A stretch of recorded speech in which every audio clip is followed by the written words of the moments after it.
ES Raghu ഇപ്പോൾ കാര്യങ്ങൾ വിശദീകരിക്കുന്നു. കേരള രാഷ്ട്രീയത്തിൽ ശ്രീ PV അൻവർ ഉയർത്തിക്കൊണ്ടുവന്ന ചില പ്രശ്നങ്ങളുണ്ട്.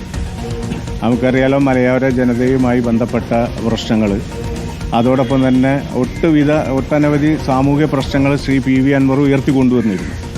ആ ഉയർത്തിക്കൊണ്ടുവന്ന വിഷയങ്ങളൊക്കെ അഡ്രസ്സ് ചെയ്യാൻ പറ്റാവുന്ന ഒരു മുന്നണി കേരളത്തിൽ UDF ആണ് എന്നുള്ളൊരു ബോധ്യത്തിൻ്റെ അടിസ്ഥാനത്തിലാണ് UDFുമായി സഹകരിച്ച് പ്രവർത്തിക്കുക എന്നുള്ള നിലയിൽ ഞങ്ങൾ UDFിൻ്റെ നേതൃത്വത്തിന് കത്ത് നൽകിയിട്ടുള്ളത്. ഏകദേശം 5 മാസത്തിലേറെയായി UDF നേതൃത്വത്തിന് തൃണമൂൽ കോൺഗ്രസ് UDFിൻ്റെ ഭാഗമാക്കി മാറ്റണം എന്ന് അഭ്യർത്ഥിച്ചുകൊണ്ടുള്ള കത്ത് നൽകിയിട്ട്.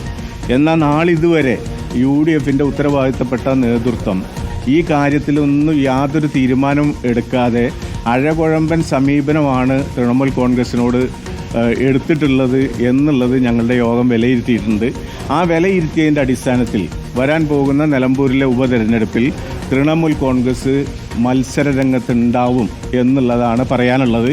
2 ദിവസം സമയം ഞങ്ങൾ ഉയർത്തിക്കൊണ്ടുവന്ന് അല്ലെങ്കിൽ ഞങ്ങൾ ആവശ്യപ്പെട്ടിട്ടുള്ള UDF നേതൃത്വത്തിനോട് ആവശ്യപ്പെട്ടിട്ടുള്ള കാര്യത്തിൽ തീരുമാനമെടുക്കുന്നതിന് 2 ദിവസത്തെ സമയം ഞങ്ങൾ UDF നേതൃത്വത്തിന് നൽകുകയാണ്.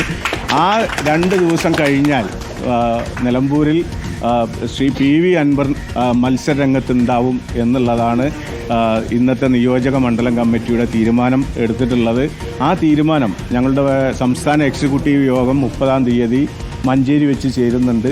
ആ യോഗത്തിൽ നിയോജക മണ്ഡലത്തിൻ്റെ തീരുമാനം ഞങ്ങൾ അറിയിക്കും. ആ തീരുമാനം എക്സിക്യൂട്ടീവ് അംഗീകരിക്കും എന്നുള്ളതാണ് പ്രതീക്ഷ. മത്സരമായി മുന്നോട്ട് പോകുക എന്നുള്ളതാണ്. PV അൻവർ മത്സരരംഗത്തുണ്ടാവും 2 ദിവസത്തിനുള്ളിൽ. 2 ദിവസം ഞങ്ങൾ UDFിൻ്റെ നേതൃത്വത്തിന് കൊടുക്കുന്നൊരു സമയമാണ്.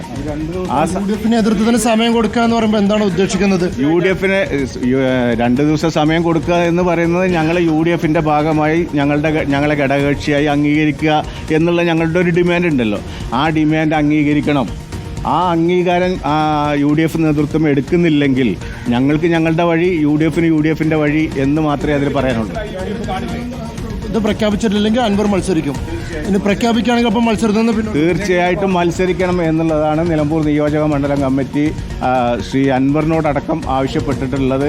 ഞങ്ങളുടെ മേൽ കമ്മിറ്റിയോടും അതാണ് ഞങ്ങൾക്ക് ആവശ്യപ്പെടുന്നത്. മത്സരത്തിൽ ഇത് വിലപേശുന്ന കാര്യമൊന്നുമില്ലല്ലോ. ഞങ്ങൾ ആ ഒരു 5 മാസം മുമ്പ് കൊടുത്തൊരു കത്ത് ഈ തെരഞ്ഞെടുപ്പിൻ്റെ തലേനാൾ വിലപേശുകയാണെന്ന് പറയുന്നിടത്ത് എന്താ ന്യായമുള്ളത്?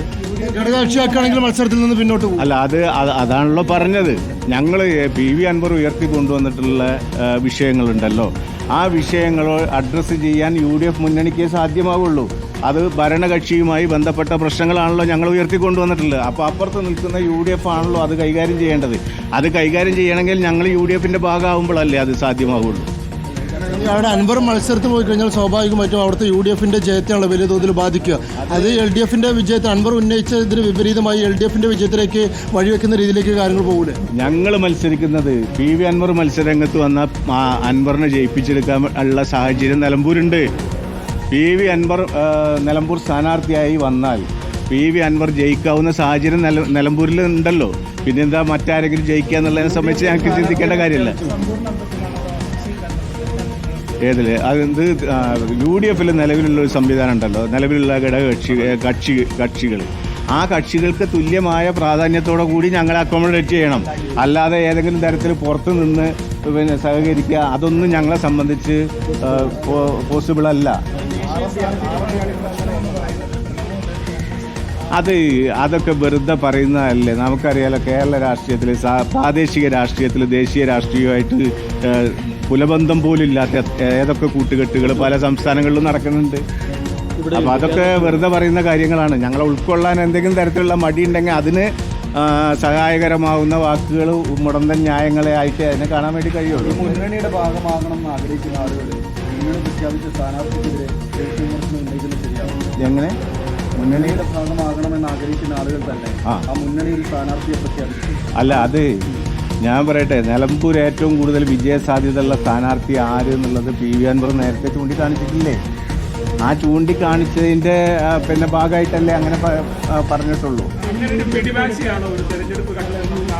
അല്ല, പിടിവാശി എന്ന് പറഞ്ഞാൽ ഞങ്ങളൊരു ജനാധിപത്യ പ്രസ്ഥാനമല്ലേ. ആ ജനാധിപത്യ പ്രസ്ഥാനത്തിനോട് ഒരു നീതി കാണിക്കണ്ടേ? ആ നീതി കാണിക്കണില്ലെങ്കിൽ ഞങ്ങൾക്ക് ഞങ്ങളെ വഴി സ്വീകരിക്കേണ്ടി വരും. ഘടകകക്ഷി ആക്കുക എന്നത് മാത്രമാണ് ഉദ്ദേശം, അതോ അടുത്ത തവണ ജയസാധ്യതയുള്ള ഒരു സീറ്റ് എന്നൊരാവശ്യം? അല്ല, അടുത്ത തവണ 2026 പൊതു തെരഞ്ഞെടുപ്പിലെ രാഷ്ട്രീയ സാഹചര്യം അതൊന്നും ഇപ്പോൾ കൂട്ടാനും തിരിക്കാനും ഒന്നും കഴിയുന്ന കാര്യമല്ലല്ലോ.